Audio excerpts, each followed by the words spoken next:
Sterling Holmes with Fansided, and Invisalign is back to celebrate the greatest day in football. And this year, they are partnering with two-time Pro Bowl Maxx Crosby. Max, how are you? Three-time Pro Bowler, two-time All-Pro. Max, I can't leave that one out for you, man. Max, how are you doing, man? Excellent, brother. I appreciate it. First and foremost, what has this partnership and experience with Invisalign been like?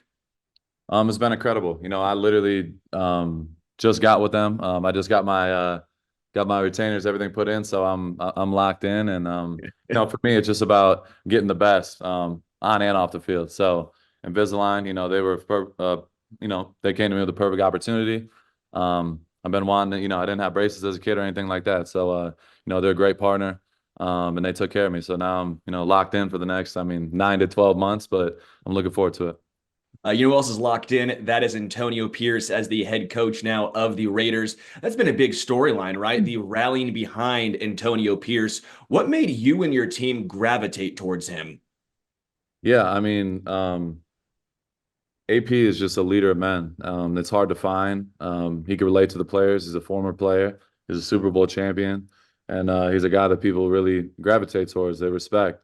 When you have a guy that you respect and you appreciate on a daily basis and know they're authentic, it's not hard to go. Get up out of bed and come to work in the morning. So we love him. He embraces us. He lets us be us. He encourages that. He wants us to let our personality show and be, let our confidence pour through the TV, and you could see it. You know what I mean? Once he took over, you could just see the difference. And guys are playing free instead of fearful. And I know myself. That's what I pride myself on is the ultimate confidence comes from the preparation, the work, and you go out on Sunday and you're not thinking, you're just going. So yeah, that's what he brings, and many other things. But he's been incredible. Yeah. Your rivalry with Patrick Mahomes and the Chiefs has been well documented. It's fun, it's entertaining.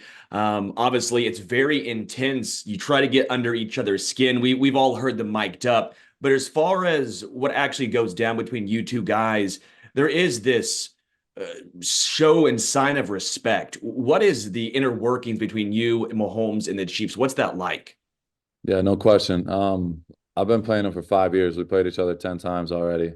Um, and for me, ever since I got in the league, I always wanted to be the guy that quarterbacks say, that's the guy I hate playing against. I've talked about it many times, but that's just something I've always, that's what I want to be the best at what I do. And Pat is the best at what he does. So we played each other for years, and I've always wanted to gain that respect, not only from him, but all my peers and coaches as well, and in the outside world watching. So, it takes years and years and years to get to that level, and I'm still improving, and he's still improving. And guys like myself and him, that's how we carry ourselves. So when you get out there, we're both alpha males. You know what I mean? I don't stand down from anybody. I don't care who it is.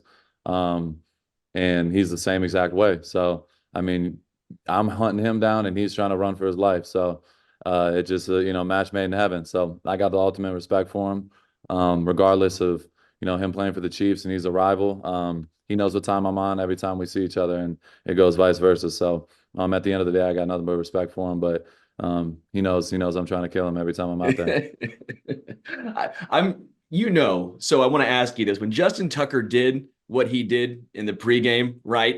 A Yeah. little intriguing. You haven't seen a whole bunch of kickers do that. But since you know Mahomes and that, again, the rivalry and what he is like, did you know when Justin Tucker did that, that was going to be the result?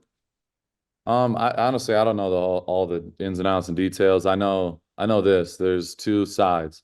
You got the Yeah. Ravens side, and you got the Chiefs side. It's the Raiders side or the Chiefs side. You stay on your side. And if there's anybody walking over doing their stuff on your side, it's like a sign of disrespect. So, Justin Tucker knew what he was doing. So, people try to make it seem like the Chiefs were the bad guys. I would have done the same shit, to be honest. So, it is what it is. You gotta there's levels. You know what I mean? There's respect, and if you got somebody warming up right there, and it's their side, and your helmet and all your stuff is out, like that's just the slap in the face, kind of. Yeah. I'm looking at your hand right here. I know you recently had hand surgery. You also had knee surgery. One, how's the recovery process going? And how common is this? Because I think a lot of just the average fan might not understand the amount of off-season cleanup surgeries, the amount of grind, the amount of injuries you guys actually play through game in and game out, then offseason comes around, you have to go under the knife. Can you talk about the recovery process and just how common this is? I mean, it's different for everybody. It's a part of the game. You know, everything comes with a price. Like I said, like I play more snaps than anybody at my position. I have no regards for my body when I'm out in the field. I'm putting my everything into helping our team win. So that comes with a couple bumps and bruises, and so be it. It's unfortunate you don't want to get hurt, but that's just part of the game. I mean, fluky things happen sometimes, and both of my injuries this year were both kind of fluky.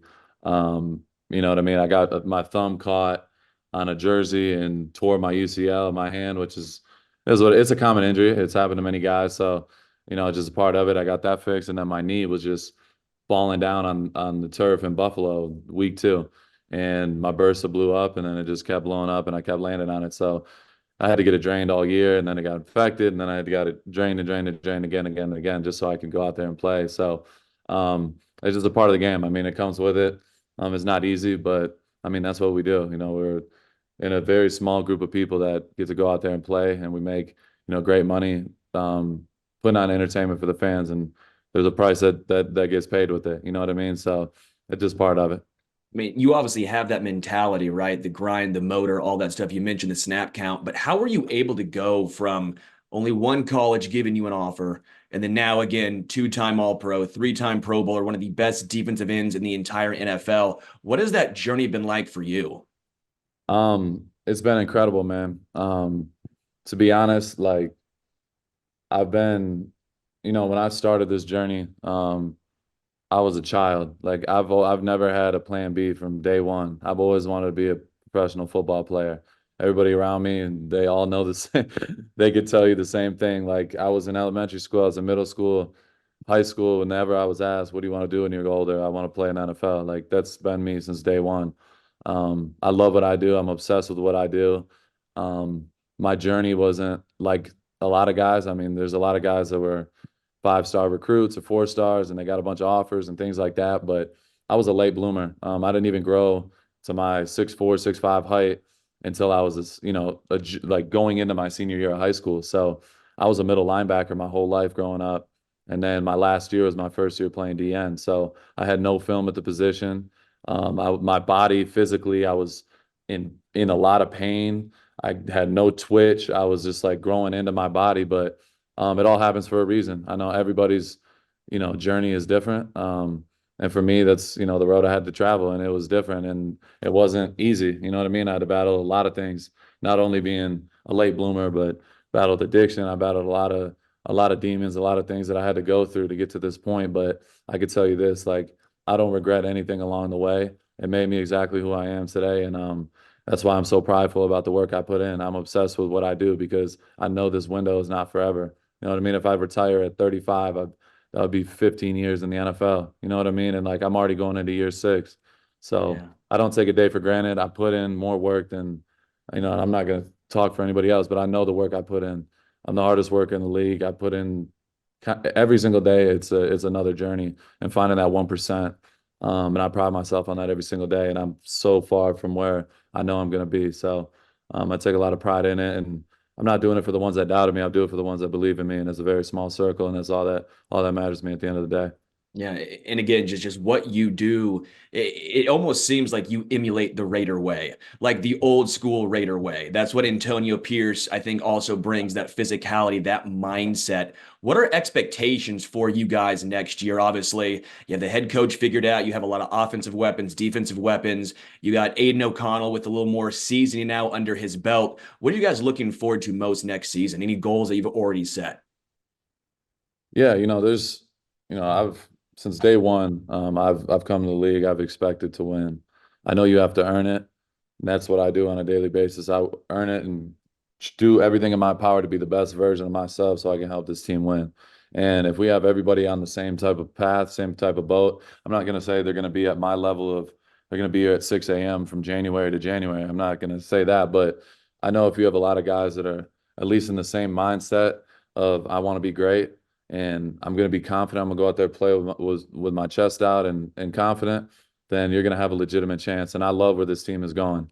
We have a chance to continue to build of what we already started. And that's what, fires me up more than anything, because I know everybody's on the same boat. Everyone's bought in. And we're going to bring in more guys, and they're going to fit in that culture and bring the Raider way back. And that's all I want. I got the shield tatted on me before I ever took a snap, because I believe and I love this organization. I love what it stands for. I feel like there's no other team I could play for. This is what I am. You know what I mean? I'm meant to be a Raider, and I want to be the one, leading that charge along with AP and the other guys, and take this team to where we know we can be. Get a fourth Super Bowl. Final question, prediction time. Who wins the Super Bowl? I believe it's going to be the Chiefs. Yeah. Love it. Yeah. I believe it's AFC West love right there. No, not at all. It's not love at all. I hate both of them, but you know what I mean? I want to be the ones that take down the Chiefs, not the Niners. In addition to Max, over 400 NFL players across all 32 NFL teams have received Invisalign treatment. Want to give a huge shout out once again to Invisalign, as well as Maxx Crosby. Max, really appreciate the time. Absolutely. Appreciate you, brother. Good to meet you.